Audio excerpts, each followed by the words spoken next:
點解一放假小朋友反而更加難湊嘅？情緒又特別容易爆發，作息時間呢又突然變得好亂，又或者比起平時更加容易發脾氣嘅？Hello，大家好，歡迎返嚟我嘅頻道。其實都好一段時間冇喺 YouTube 同大家見面啦。如果你係第一次見到我嘅，我簡單介紹下自己先。我係 Sally，我平時咧主要係喺網上提供家長培訓啦。喺我哋中心咧，主要係同有精神多樣性嘅，譬如有自閉症譜系啦、ADHD 等等小朋友同家庭咧一齊工作㗎。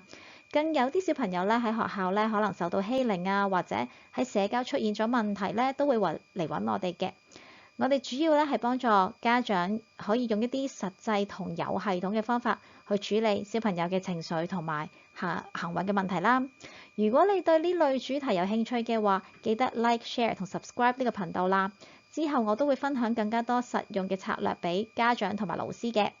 講返今日嘅主題先，其實咧每次家長放假之前咧，都好多會問我，開始擔心，哎呀，放假之後小朋友會唔會有情緒更加多㗎？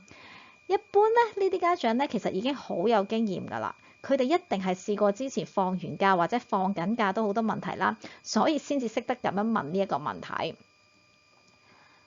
咁好啦，為什麼孩子放假反而更難啊？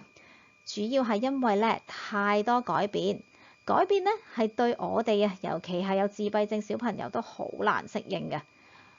喺我哋中心咧嘅經驗裏面咧，只要家長咧提前咗一啲簡單嘅準備咧，其實都可以幫助到小朋友喺放假期間保持比較穩定嘅情緒㗎喎。所以咧，今日咧就同大家分享3個簡單又好有效嘅方法。咁第一個方法啦，就係一定要保留一個每日固定嘅活動。好多時候咧，放假最大嘅問題就係咧，所謂嘅 routine 啊，突然消失晒啊。譬如啦，好起身時間啦，或者變咗啦，食飯嘅時間又唔固定啦，咁每日活動咧又唔一樣喎。好多自閉症小朋友嚟講咧，其實可預測性係非常重要㗎。你諗下，就算啊，你可能屋企人俾個 surprise 你，忽然之間聽日叫你去旅行喎，你乜都冇準備啊，就算你可能好興奮、好中意嗰個活動，你都覺得好束手無策。可能你都會發脾氣啦，我都冇帶衫，我又冇準備買啲乜，我哋冇呢樣嗰樣，你都會嬲嘛。咁我哋啲小朋友其實如果日日都係處於咁嘅狀態，其實都幾慘㗎。所以咧，即使放假咧，我哋都要保留一啲固定嘅活動咯。譬如好似話每日都要固定嘅時間食早餐啊，或者每日下晝都去公園玩啊，或者散步啊、打下波啊咁樣。或者係夜晚嘅時候固定一個時間讀下書啊咁，呢啲咧都好似一個每日嘅固定點啊。好啦，我想問下大家喎，你哋嘅小朋友放假咧最容易亂嘅係邊一樣呢？會唔會係瞓覺時間呢？定係打機嘅時間呢？定係佢情緒方面就比較亂呢？如果你有類似嘅情況咧，可以喺留言區打亂晒咁話俾我知㗎喎。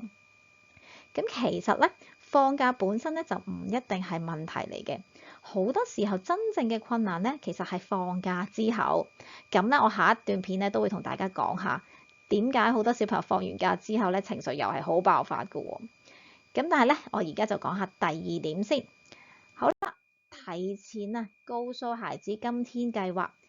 好重要啊！好多小朋友佢哋唔係唔想合作啊，只係因為佢根本就唔知之後發生咩事，其實好擔心㗎嘛。所以咧，家長可以咧早上就簡單講下今日嘅安排，話咗俾佢知先，同埋用一個簡單嘅時間表，佢睇得明嘅，佢明白嘅一個方法去話俾佢知，同埋咧提前咧提醒一下之後嘅活動。就算你朝早講完，你到晏晝啦，你都提一提佢之後係做啲乜。譬如我哋話今日下晝我哋會去公園啊，之後就會返屋企食飯。咁你今早嘅時候你就同佢講咗我下晝去公園，但係去到公園你都要提一提佢啊，我哋一陣間去邊度食飯啊。咁呢一樣嘢咧就可以大大減少佢嘅焦慮啊。其實有焦慮咧就好慘㗎，所以其實我哋都要體諒下佢哋發脾氣咧。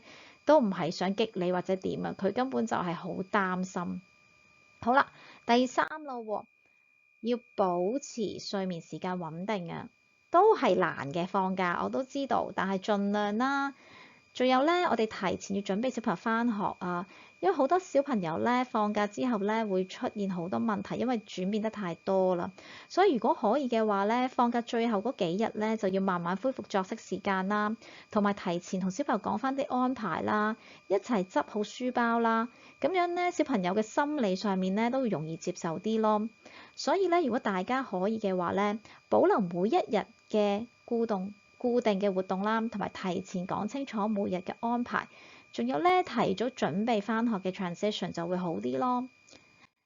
其實咧好多假期嘅情緒問題咧，我哋都可以減少㗎。少少 routine，孩子安心多，家長也輕鬆多嘛。